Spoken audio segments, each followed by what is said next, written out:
Everyone, welcome back to my channel. আমি তোমাদের প্রীতি। কেমন আছো তোমরা সবাই? তো সকালবেলা কিন্তু উঠে পড়েছি আর খেয়ে নিয়েছি ফ্রেশ। আজকের দিনটা কিসের জন্য ব্লগ বলো তো? এই যে ইনার অ্যানিভার্সারি ব্লগ। সো ভেবেছিলাম ব্লগটা কন্টিনিউ করবো না, বাট ভাবলাম যাক, করা যেতেই পারে। তো সকাল সকাল কিন্তু উঠে বাবা মাংস নিয়ে চলে এসেছে আর এনেছে কিন্তু 1 কেজি ছাতু। জানি না কেন কে খাবে, আমাদের বাড়ির ছাতু সেরকম কেউ খায় না, তাও দেখবো। তো ঝটপট আমি আগে কিন্তু গিয়ে স্নানটা করে নিয়ে চলে এসেছি। আর দেখবে আমি স্নান করতে করতে কেমন বাইরের ওয়েদার, একদম ঝমঝমিয়ে বৃষ্টি হচ্ছে, জাস্ট অসাধারণ। গাছের পাতার উপর বৃষ্টি পড়লে কেমন গাছের পাতার রংটাই বদলে যায়, আমার তো খুব ভালো লাগে। তো বৃষ্টি দেখতে দেখতে কিন্তু আমাদের দুপুর হয়ে গেছে। আর দুপুরে কিন্তু মেনু ছিল ভাত, কাঁঠাল, শাক, আরও অনেক কিছু। আর তার সাথে ছিল হচ্ছে দই মিষ্টি, এটা তো মাস্ট। আর তারপরে কিন্তু আমি ঘুমিয়ে নিয়েছিলাম 1 ঘন্টা। তারপরে ঘুমানোর পর উঠে যে আমার একদম ঘর দেখে মাথায় বাজ পড়ে গেছে।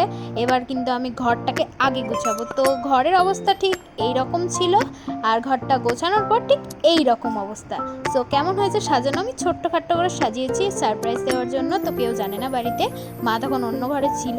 তো এই যে আমার ডেকোরেশন। আর তারপরে ঝট করে ভাই আর আমি গিয়ে কেকটা নিয়ে আসি। অ্যান্ড এই যে আমাদের কেক কাটিং সেলিব্রেশনের জন্য রেডি। তো এই যে যাদেরকে দেওয়ার তাদেরকে সারপ্রাইজ দিয়ে দিয়েছি। তো এবার কেক কাটার পালা, তো দেখে নাও তোমরা।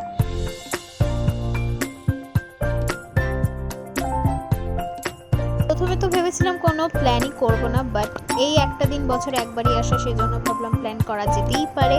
আর প্ল্যানটা বলতে গেলে ওই ঘরোয়া পদ্ধতিতে, মানে ঘরোয়া যেটুকু হয় সেলিব্রেশন, সেরকম বড় সড়ো করে কোনো সেলিব্রেশন হয়নি।